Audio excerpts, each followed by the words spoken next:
Hi, sir. How are you doing? I am doing well, and as you call tonight's game, if it is indeed a Celtic sweep, will Grandy still pretend that there is an us against them vibe? I think Grandy will be okay, once the Celtics win, and I think they will sweep tonight. Human nature has it that, if you play a game like this and you're down 3-0 and you have to go back to Boston, you'll play a good first half. But if anything goes wrong in that second half, you'll let go of the rope and you'll forget about it and you'll think about why should we fly 3.5 hours back to Boston to take a beating in front of a crowd like the Celtic crowd. Does it matter if Porzingis plays tonight?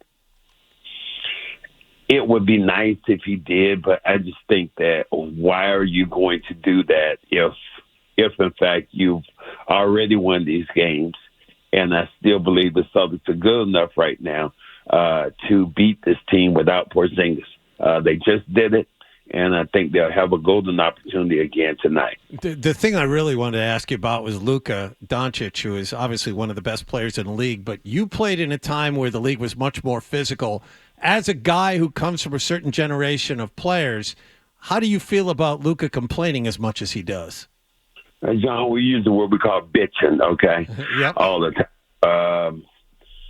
I don't like it, but didn't Magic do that all the time? Yes. Complain and argue. I mean, I just think they're generational players who do that. And, during my particular time, I think it would have been vigilante justice and somebody would have taken care of that. But now this league is a lot different. And, for me, they've let Luka get away with a lot of stuff in this series.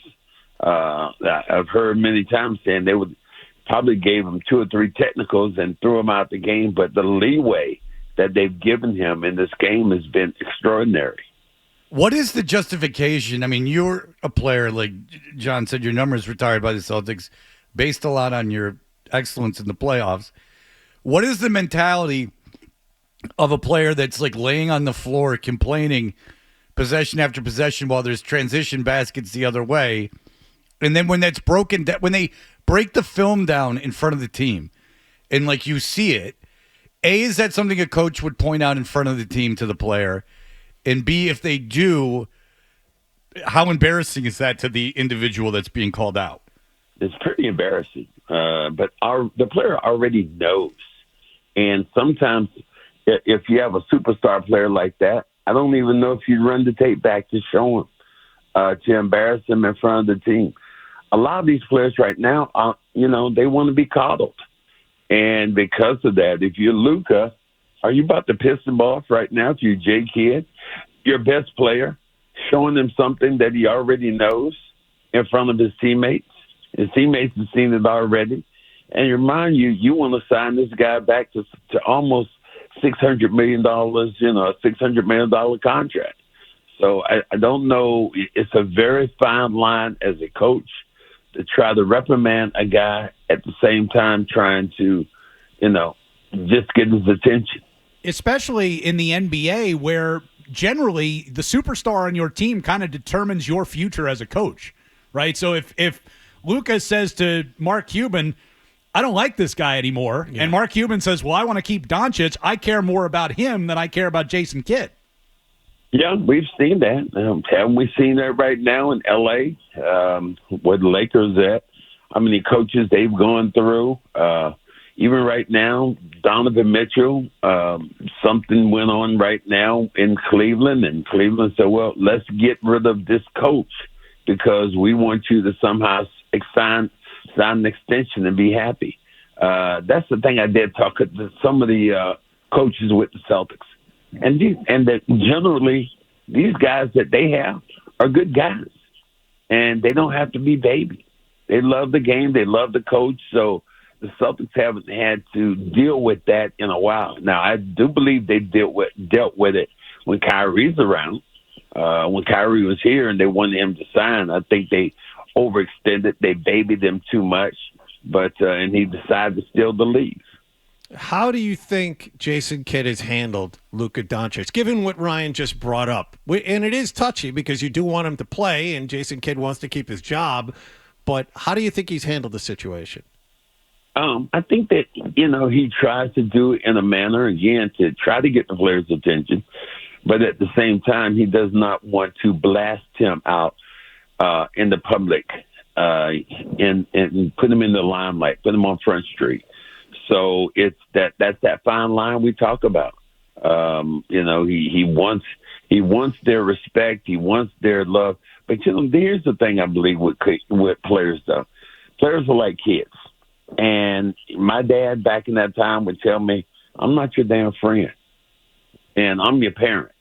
And I think coaches almost have to be the same way, have to be more consistent with being dads or moms than being friends to players. Players want to be coached hard. They understand what that is. But this is a new era, so I do understand why coaches and teams tiptoe around. There's a shelf life to that too, and you know this. We've talked on and off air about your dealings with Bill Fitch, and then your dealings with Casey Jones, who is the exact opposite of that. Absolutely. Yes, there is a shelf life with coaches, but I think in Bill's case, some of the stuff was off the court. Like Bill Fitch wouldn't, like we played at Madison Square Garden. And back then we had to catch the bus and go back to the room. But after the game, you wanted to go your separate ways. We were staying overnight anyway. Bill Fish demanded that we go all the way, get on the bus, go all the way back across town in New York, and then have to come back and meet your friends in the garden. So the thing about treating players as men and not treating them like kids, but treating them like men, sometimes that's another line that these new age coaches have to do. And Bill, he just wanted to keep us from being, grown men who had won the championship to being his dudes. Jayson Tatum obviously is in the spotlight because the Celtics are on the verge of a championship, and he is the best player on the best team. And people have spent a lot of time trying to figure out just how good he is. Are we overanalyzing all of this? Is he just great and we should leave it alone? I think you do. I think that you do overanalyze it. People do. And, he hasn't done this, he hasn't done that. And again, I'm not shooting my horn or anything like that. But in 1981, when I was the Finals MVP against Houston Rockets, Joe Barry Carroll did a great job against Larry Bird and contained him. Larry did not shoot the ball well. Now, was I the best player in the Finals? Yes. But was I the best player on my team? No. And I understood that. But there are times when the best player has to get out of the way for maybe a guy who's less than him, that's having a great game or a great series, and win. This is all about winning right now, a championship. These individual accolades are cool, but how do you get to that next level? You win a championship and shut your critics up that way. Tatum has played well. He hasn't played great, but he's played well, and he's done all these other things. In the beginning of the series, John, I remember what everybody was saying, that Dallas has the best player. I'm not so sure after this series. And I say that because Luka, defensively, John, I'm not sure if he can stand in front of me or you right now. Well, he could certainly stand in front of you. The question is, would he take a step to his right if we did that? Yeah, and that is the truth. And because of that, how are you the best player if defensively right now you are a shell? Do we say that about Tatum right now? Tatum's done an excellent job of defending. The reason the Celtics are in this position is because there are no holes defensively. Yeah, I know they went on air before the series and said that the best guard combination maybe in the history of the NBA are Kyrie and Luka. Well, let's go further. The best defensive guard combination maybe in the history of the NBA might be Derek White and Drew Holiday. Yeah. So defense maybe trumps offense. Yeah, it's like a different game in the playoffs. In the finals, it becomes a different game. It's interesting to see. Cedric, if they win the championship tonight, what will your evening be like? Game ends. There's a championship celebration. Where does Cedric go from there? Cedric probably goes back to his room. He's 68 now. all that partying and hanging out and all that crap. I'm good.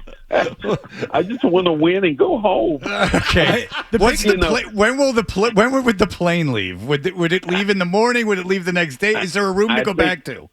Matter of fact, there are two planes, I think, which are leaving. One's leaving tonight, a family plane, which is going to leave tonight. And then the team plane is actually leaving tomorrow, win, lose, or draw. I just hope they go ahead and win the series and get it over with. I don't like the idea about winning it back home, waiting, and all that stuff. No, anything can happen. My question for you, Max, is if they do indeed clinch it tonight, will you get the ball? Oh yeah! Wow. Yeah. I think that would be so cool. But we're up in the Netherlands here. Yeah. I mean, a little tougher to get it from up there. Yeah. Only way they get the ball up there to me right now, they have to shoot it off with a cannon. That's the only way I could get it. So the last time I was on the court, I was standing there and the ball happened to bounce around. This time, there's no way for me to be on the court to get the basketball. But I'm so excited for these guys with the opportunity of winning 18 and leaving those fakers behind out west. Now, my question is, are they going to have you introduce the MVP again if they win tonight? Are you going to be done? You'll be on the floor for that. No, I don't think that I'm the person this time. I think that, I haven't heard, but it could, they might be rotating it around. I don't know, but I would think because he's here, he's a Hall of Famer, he's been around the Celtics, it might be Robert Parish. It could be. I was supposed to have dinner last night with Robert Parish. I didn't have it, but Robert Parish might be in the building, and he was there for Game 3. So I wouldn't be surprised if Robert Parish is the guy who's going to be doing those honors tonight, if in fact it ends tonight. And he loves marijuana. Everyone knows that Robert Parish. There you go. Had it delivered. Yes.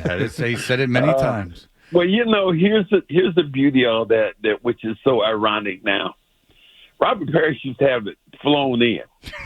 Now you go right down to the dispensary and get it any place you want to in Boston. Yeah. And it's legal to do. So, if he had just held his horses for another 20 years, 25 years, he wouldn't have been in that kind of problem. I've heard him. Go ahead.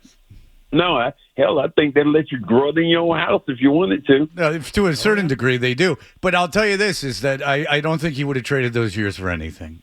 I think he very thoroughly enjoyed it. I think he enjoyed the whole thing. He did, and I spoke at Robert Parish's when they retired his jersey, and then we had a dinner. His mom and dad were there.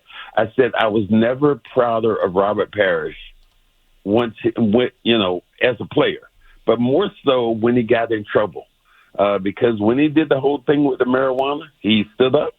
I did it. I'm sorry. And I guess he had his fingers crossed, and I probably won't do it again. Maybe that was it. But he was able to – the real measure of a man to me is not when all these good times, but sometimes in those bad times. That's the real character and the test of a man. And that's why I was so proud of my buddy Robert Parish when that did happen. Wait a minute. You were prouder of him for that or when he punched Bill Laimbeer in the face? I was actually, John, believe it or not, I was proud of him for that. Okay. Even punching Bill Laimbeer, because I think that, how many times we've seen in this country or an athlete or a politician, whoever, something happens and the first thing they said, and they have a tape of you. There was a guy who was on the bus and said something about a woman. He's like, that wasn't me. I didn't say that. Or Robert Parish in his defense, he said, look, yeah, that was me. I'm sorry. Yeah, my bad. He didn't even do anything. And moved on and took his punishment.